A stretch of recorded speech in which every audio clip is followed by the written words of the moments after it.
Mindalia TV team. Welcome to Mindalia live streaming. Today we are being joined by Liliana Vela in this space, in this conversation in which we are going to be talking about how to be the best version of yourself, your better self. And before starting with her, we just want to remind you that Mindalia is a non-profit international organization and that you can collaborate with us by liking, sharing our content, subscribing to our channel, or following us in our different platforms.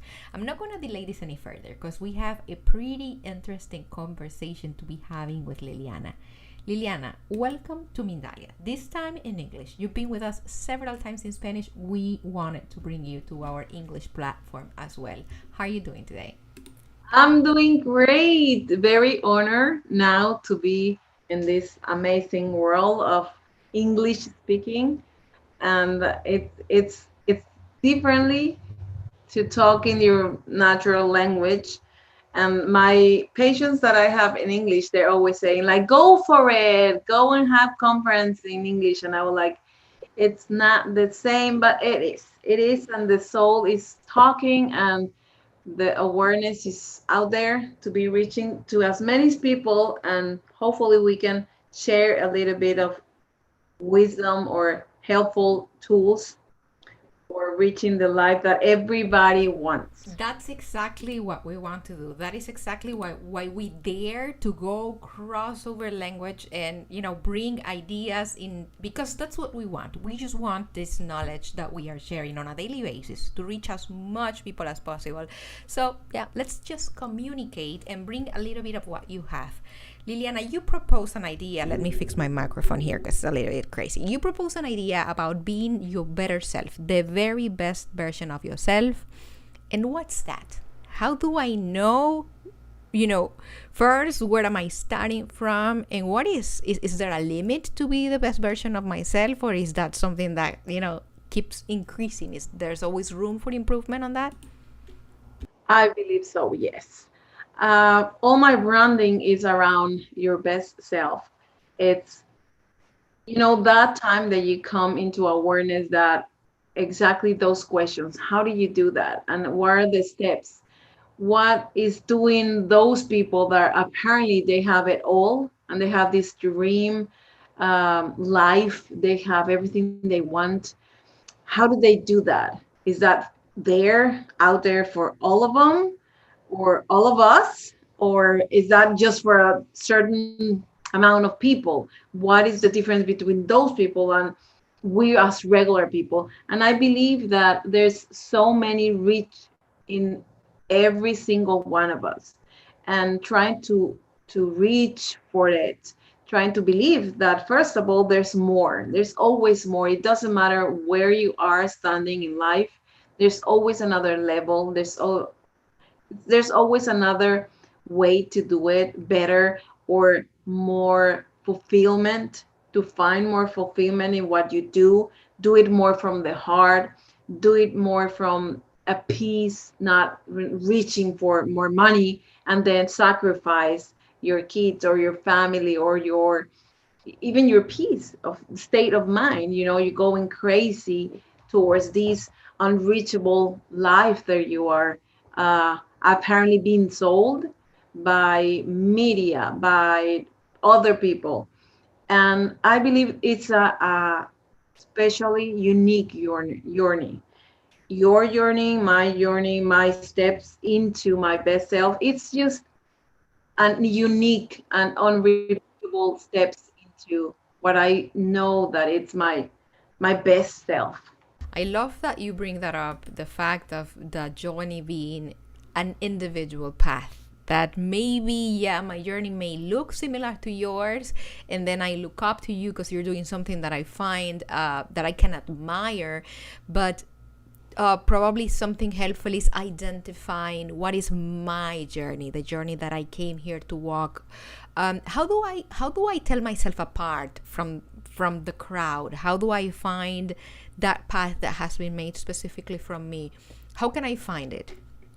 That's a very interesting question. And I remember this amazing teacher that we had, Dr. Wayne Dyer, and he was telling this story, and this kind of funny, that he used humor in everything. one of his presentation. I love every one of his videos nowadays that he's already passed.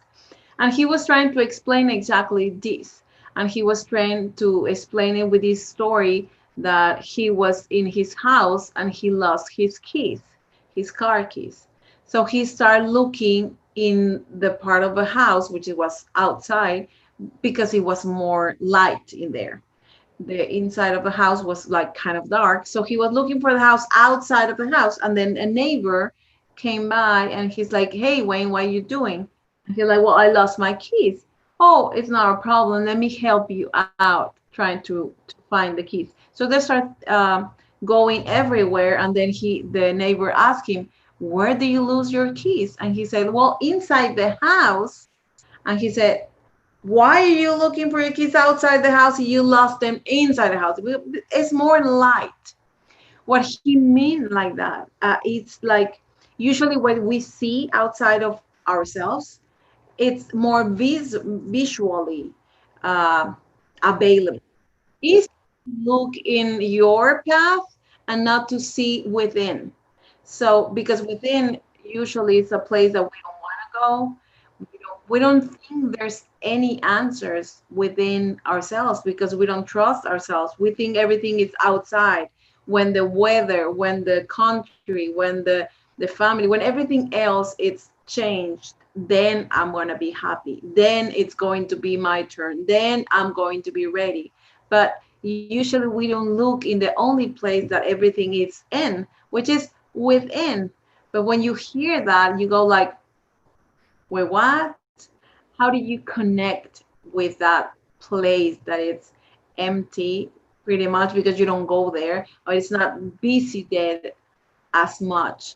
It's in silence, and we are very anxious in silence. We don't know what to do, and we get like very anxious, and we are like we're missing out. But really, we're just connected in the silence, in the dark, in the look within. How are you feeling? I try to recommend all my patients to sometime during the day, just once or twice or as many times as you need, connect with yourself, touch your heart, and hear that. So that way you will know that everything is taken care for you. Life is good. You are okay, because sometimes you get, the feeling, Mirna, that you go like, like this morning, like, "Oh my God, I couldn't find my phone." I was like, "Oh my God, I have so many things to do." At the moment that I stopped everything that I was doing, and I took just a couple of seconds, a couple of minutes to Slow connect. down. Slow down, exactly. Just, and then you can see, because on this team of the daily basis, we all have so many things, so many stimulus. Everybody's grabbing for our attention, and you get hooked, like in this, in that, and that, and you never stop and slow down and really hear yourself. And there is where all the answers, there is where all the path, the unraveling of the guidance that we all have inside.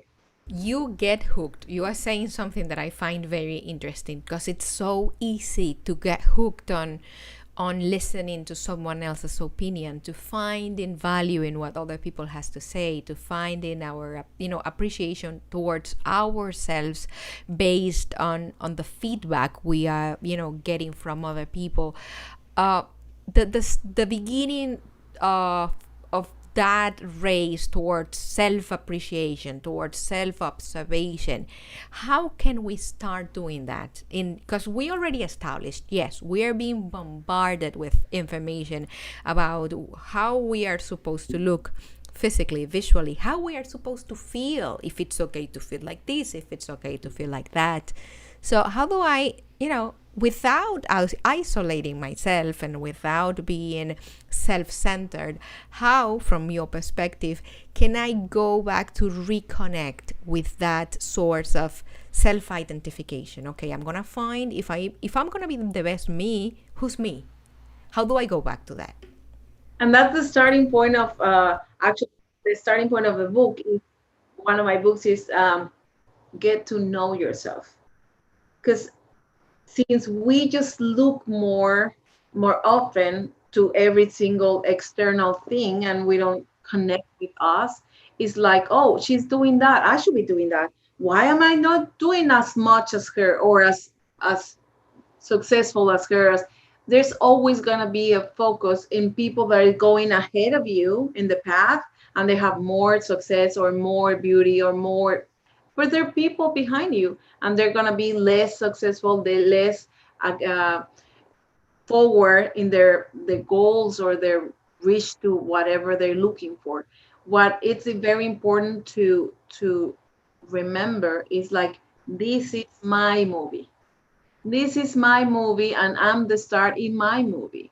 So nobody knows better my path than me. And I tell this to my patients every single time. I'm the expert in a lot of things. In everything that I've studied, I'm never going to be the expert in your life. You're the expert. I recommend things, but you are the one that, like, really listening. I don't think that's for me. Or yes, you know what? That's a very good recommendation. I will follow. But start to listen to yourself. It's like when they ask you, how do I learn to ride a bike? Well, riding a bike.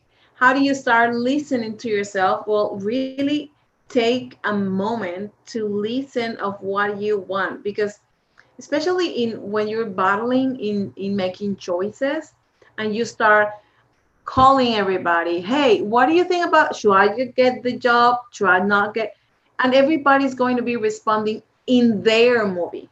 Well, my husband did that, my boss did.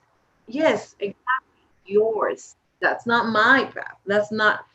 And especially in this situation, Mirna, that we are worldwide going a little crazy in this situation, like, oh my goodness, how can you be so not conscious or not taking care of yourself? How you dare to travel in this time? Like, everybody's going to be judging others, from their own movie. exactly, from their own movie. And you say, like, I don't get sick. Like, why would I, like, because you understand a little further or a little more connected way that, yeah, that's not for me. Like, okay, this is for me, this is not for me. But taking very clear, this is my movie. I'm the superstar in my movie, and everything in my movie has to be accordingly my beliefs, my intentions, my level of awareness, because maybe I'm not there for reaching for thousands and thousands and thousands of people, and I'm okay. I mean, I'm okay, I'm going there, but I have to know my pace, not because other people are like way ahead of my game, what I feel is my game. I'm going to be comparing myself. So You yeah, look, like, this is my movie. you remind me of the moment in which when you're pregnant, you're about to have a child, and everyone wants to give opinions on how you're gonna name your baby. And they say, I'm gonna name her Maria. Maria no. Well, I'm gonna name him Rachel. No, Rachel no. It's like your life is your baby. Everyone is gonna want to give you opinions, and yes, take them kindly, the ones that fit your personality in. But some others, why are we so addicted to that? Something else that I was thinking as I was listening to you is about the difference between the life around us when we are trying to raise somebody else's race, and how life behaves around us when we have identified your personal race. I want you to tell me a little bit about it, the difference between one model and the other model. Extend a little bit further the question. My question is about the difference when you are living the life that has been designed by someone else, by the media, by your parents, by your teachers. Life around you behaves in a certain way because you're probably running someone else's race. You're probably doing things that were not designed for your intelligence, for your structure, your, you know, not even your mental or your emotional structure. But once you identify what's the race that you should be running, or the path you should be walking, because why run, right? Some people run, some people walk.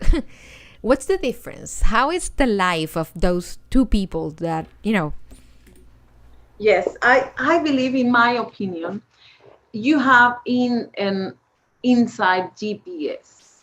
You have that inner connection with your soul, and you can feel fulfillment in a certain path, but you can feel emptiness in another path. That's how you know. I hear in the back of my mind the song in one of the Cinderella's movie. That's how you know. Uh, That's a that great movie. I love it. That's how you know that this is for me. I'm going in the right path. This is me being connected with my soul. Be me into what I feel, not what I think, because this is all learned, and we really have to unlearn, because this is all messed up. This is not coming from my inner wisdom. That's what I meant. Like, this is learned, and of course I learn whatever I know from the people that they are trying to, like, figure it out how to do things, the grown-ups when I was growing up. So this is all learned, and we have to unlearn so we can follow our own path.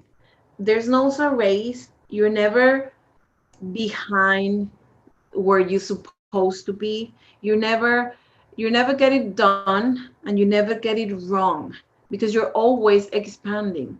You're always growing. And when you feel I'm going to be happy until I reach some goal, and then you get there just to follow another goal, and just to set another path, just to set another steps into another thing that I think is going to be giving me fulfillment or happiness.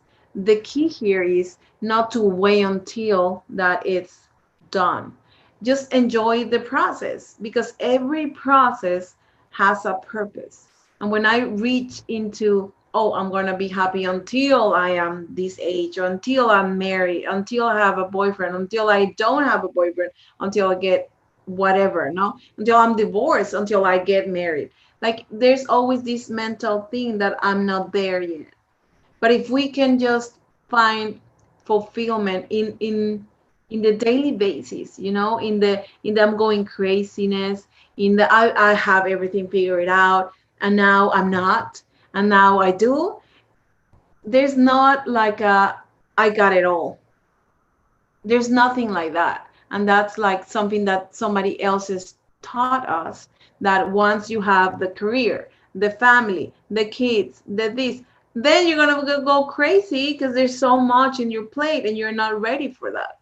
So I believe when you're not going into your own race or your own path, you feel empty. You feel not in the right place. You always are like mad, like angry with life, because it's supposed to be as happy as the people in Facebook or the people in your social media, that you look into the authors, and you look until the people that apparently they have it all, and then you figure out that, hey, they commit suicide. How come they have it all? Because they were not into their soul path. You know what I'm saying? Their heart desires.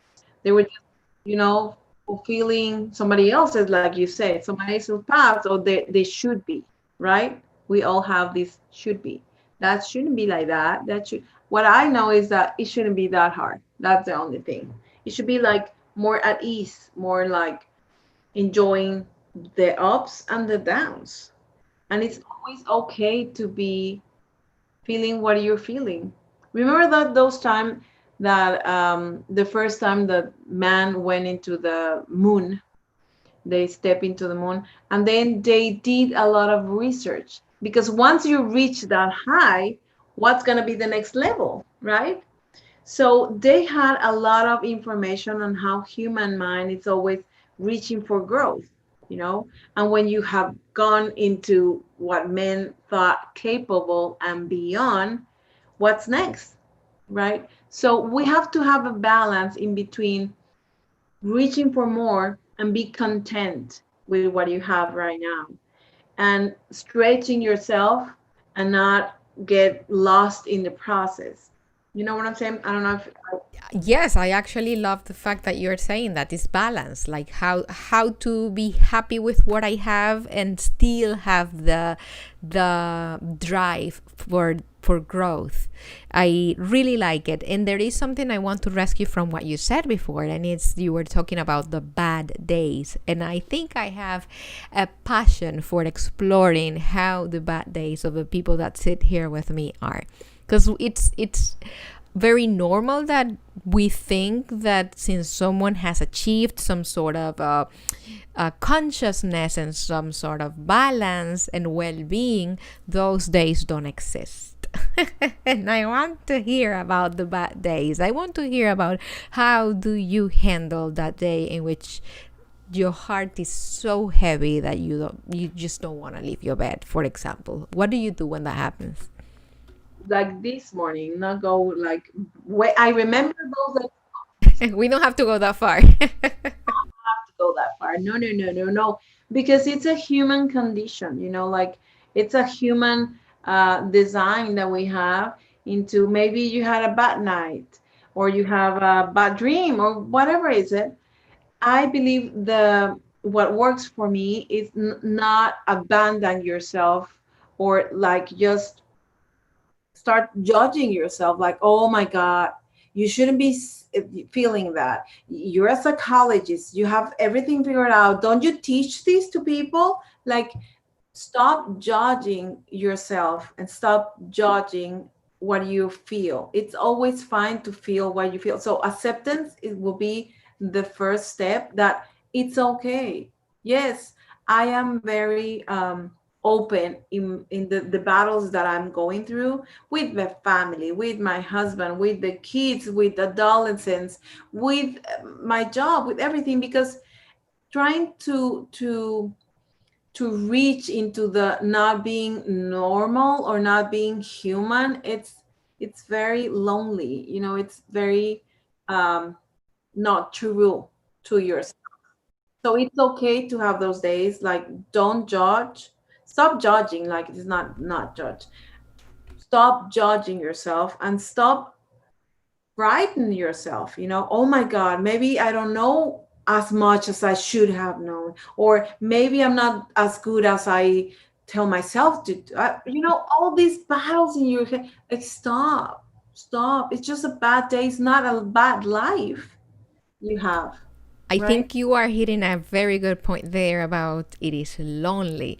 And it reminds me that, whenever I normally know how to handle certain things, but those times in which I have no idea how to handle, in which my heart is heavy, in which I don't feel as good as I want to feel, that it gives me the effect of grounding. It brings me back. It makes me develop empathy, that sometimes when you are in such a high cloud, you don't know how to relate any longer with people that are going through struggle. So that probably gives you also that opportunity for connection with other people that may not be going through the best episode of their lives, right? And I think that particular point is very important, because for me, it's people that know my friends and my family were like, oh my God, you should be so stressed out because you hear problems every single day, because that's what I do for a living. I'm a therapist, so I hear problems. I was like, no, you know what, there's no way I'm stressed over my work. I stress because of the housework, because of the kids, you know, every single thing around my personal life. But my job is, it's bringing solutions to every single problem they present to me, I can see like, oh, of course, this could be another path, and this is another way, and you can change your perspective about this situation, and everything around it is going to be changing into the better.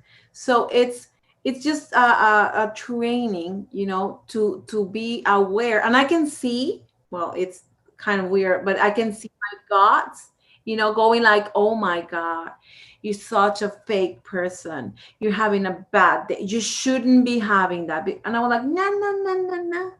I'm human. It's fine. It's just something that I'm figuring it out. Like recently I moved houses. This is my 11th house. So every move, my body goes into these changes, and sometimes I have weird pains, or I'm adjusting to, and I have to remind myself, this is okay. There's nothing bad going on. This is not going to be forever. This is just one process of a lot of processes that you have to go through, and your body is adjusting and your mind is adjusting, and everything in boxes, like packing things and stuff. And it's fine if you can enjoy, and I try myself at the best of my capabilities to relax, to see something like, there's some boxes unpacked over there, and they're fine. Putting myself first, not to be, like dragging myself into exhaustion because the kitchen is not clean. No, no, no. I mean, I love my clean space and everything, but I put myself first. And if I can do it, I willingly will do it. If I'm going to be dying in the process, there's no way. But it's after a lot of training, To honey. soften the inner dialogue and talk to ourselves as if we were talking to someone we love, because it's kind of yeah, I love myself, but then I find myself talking to me in a very rude way that I probably wouldn't do that with a stranger in the street. Right? That's bullying, and we bully ourselves all the time, and we're trained to be bullied because we are trained not to accept ourselves and to always feel not enough. We're trained in a very bad way to be that. So how can you blame yourself to be feeling not enough if we are trained since you're a little kid? If you say something about yourself like, I'm so pretty, your mom, your uncle, your aunt is gonna jump. Don't say that. No, no, no, no. Let others say that about yourself. You don't say that about yourself. So we are trained in a very bad and harmful way not to talk good things about ourselves, not to. So where are you thinking you are going to have the tools if you are taught the opposite? Yes, those tools we're gonna have to file them ourselves, right? To build them ourselves. I wanted also to ask you, from your perspective, from your experience, you're a therapist, you see people every day and you empower them as according to your books, to be the best version of themselves. Do we really come with a purpose? Are we designed to be more successful in one area than the other one? Like, do we come with talents that we should be using and sharing with other people, or everyone can become whatever they want? Well, of course, there's free Yes will, and yes. but until you discover and you engage with your talents into a path, you're not going to be fulfilled. That's what thing that I know the most, and I see in therapy every single time. The most chaos you cause and the most lost you feel is because you're not using your talents, you're not embracing who you are. I want to interrupt you really quick to make sure that I am understanding. So, yes, I can be whatever I want. I can be a shoemaker. I can be an architect. I can be whatever I put myself into. But that's probably not going to make me as happy as I would be if I was using my talents. Well, you can use your talents in whatever you want. That's the thing. We don't came with a purpose like a one thing to do. Like it's not a thing to do. It's a person to become. It's the awareness that you reach. It's the meaningful that you get into. It's not a destiny. Make sense? It's not something that you are going to go to. It's embrace your talents into your life. You know, like you can do different things. I've done so many jobs and I have my profession, which I love. And until, how do you know you are using your talents? First of all, you have energy. Like I can talk and I can teach for 10 hours a day and I feel like, it's not draining my energy. I can feel the connection and the excitement and the, like everything comes into very clear path when I'm doing this. I used to tell my mom, I don't feel that when I'm cleaning the bathroom. you know but yet I use, my knowledge. I put music because I love a clean bathroom. So I do things differently using my talents, which I'm very creative. I'm very uplifting. So I put music. I have everything handy. So I use my talents even for the things that I think is very mortal. I mean, it has nothing to do with the spiritual world. I mean, you do have to eat, you do have to take a bath, you do have to clean your bathroom or your kitchen. Sometimes you don't feel, oh my god, I should be whoa in my talent. Chanting and folding laundry. Exactly. The first time that I thought about writing a book, I name it in my head, trying to change the world while doing the laundry, because I was so frustrated because I felt constantly that I was wasting my talents. And then I understood, like, hey, this is my place. This is my family. This is my turn to be a mom. And I can do a lot of things very creatively, but it doesn't mean that I'm late. You're never late. The sensation that you're not using or you're not in the right place, it's a constant in our human life. So be aware of, there's not a destiny or a one thing, a career that you have to accomplish. It's just using your talents, whatever they are. I mean, you can be very creative or very musically oriented or very good for communication. And wherever you are, actually, that's the last chapter of my book. It's like they teach us, pursue your passion and look for it, chase your passion and your passion and your passion, like your talents. And it's like, no, when you know who you are, your passion is seeking you.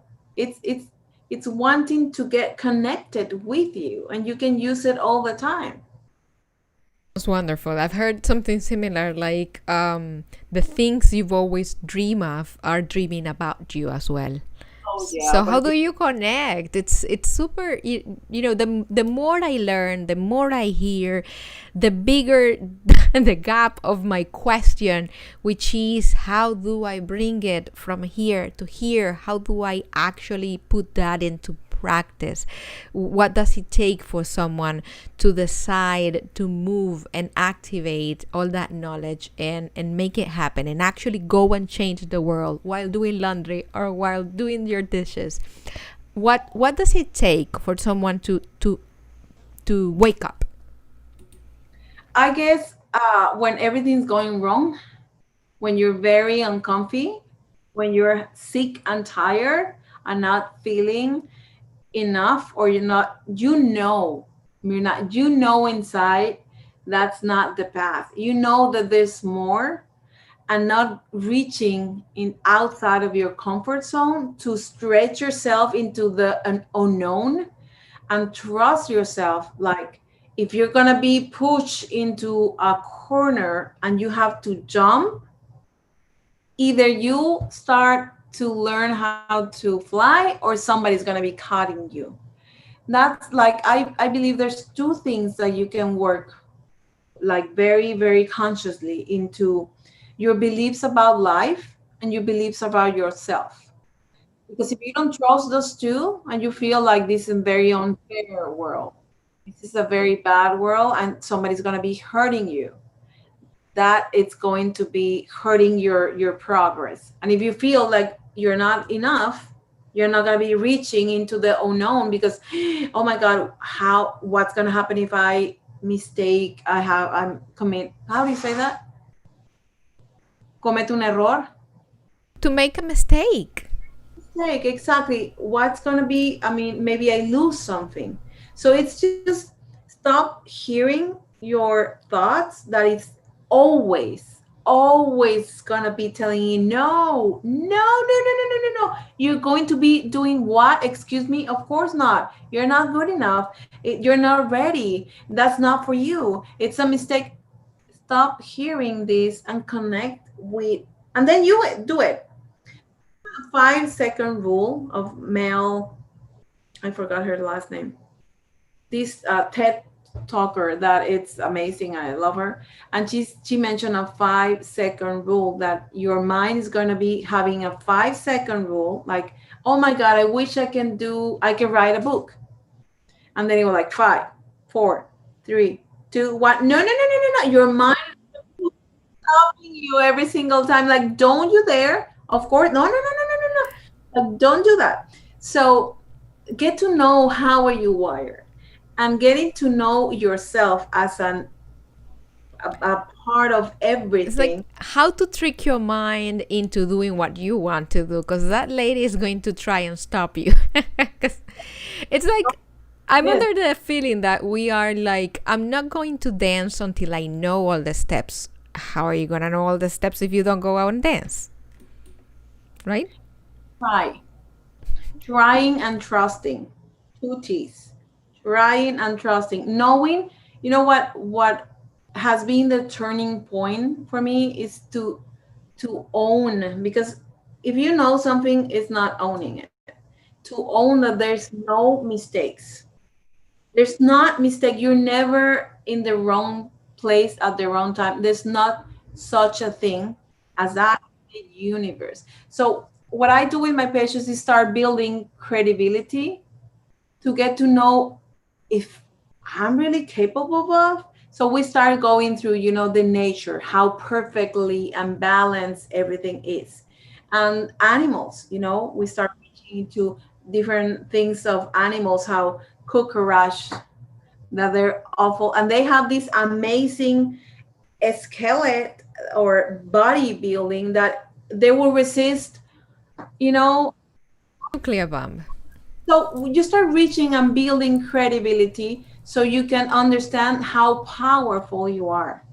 Because otherwise your mind is going to be telling you, no, you're tiny, you're just small, you're just this body. And this body is yours, but you're not your body. And your mind is yours, but you're not your mind. You're so much more. And you have to feel that to get a step into who knows, nobody is going to be guaranteeing that that's going to be good for you. But if you enjoy the process, even the process of not knowing, you got it covered because you find something good in everything that you're doing. You're not missing out anything, because growing up, it's part of the fun of it, not being there. That's part of the great part of vacations, when you go into vacations, okay, the planning and the thinking and, finding a place and reaching all the details. And that's the fun part, vacations, once you're in the place, it's so fast. If you're not aware and you enjoying the present time, and it's gone. That's beautiful. And then you want like, oh my God, it was so fast. What happened? You were not there. You were never present. That's beautiful. Liliana, we have a question in this case. It's from Colombia. Daniela Salazar is making it via YouTube.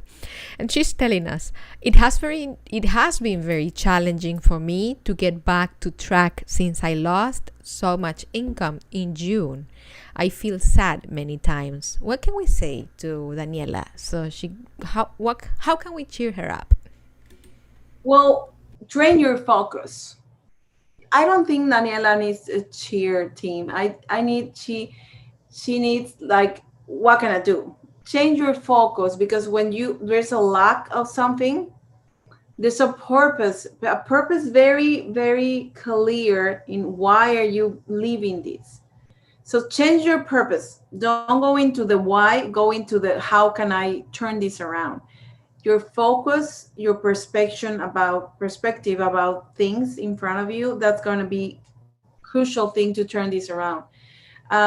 Focus on 1% of the things that are going good, even if it's a coffee in the morning, a shower, a clean towel. Like, connect with what is going good, not in the, oh my, I lost this. And the money's going to be there once your focus is laser point into the goodness of little tiny things in the day. Well, Liliana, guess what? We have reached the end of our conversation. This was so fast, and it looks like time flies when you're having fun. Before we leave, what are your closing thoughts? We want to give you a minute for that. I believe the first step to change, to improvement, is awareness.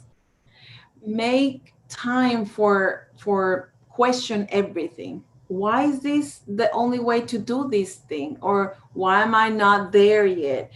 How can I be better? Like, question everything. Don't believe anybody. Like, question yourself and connect. Have this inner time for yourself to connect, because there are all the answers inside of you. I believe that in the silent, in the going back to the basics is the best way to keep going into your best self. Thank you. We want to thank you and extend this gratitude to the people that have been with us today. And before leaving, of course, as always, we just want to remind you that Mindalia.com is an international non-profit organization. You can collaborate with us by liking our content, by sharing this video with someone that you know that may benefit of what we've been talking today. You can leave us a positive comment. You can subscribe and follow us in our different platforms, because when you do that, you are helping us reach as much people as possible, and you are helping us make more spaces like the space we just had today with Liliana Vela. We have nothing else to say for now. And thank you again. We are saying goodbye until a new Mindalia live streaming. See you soon.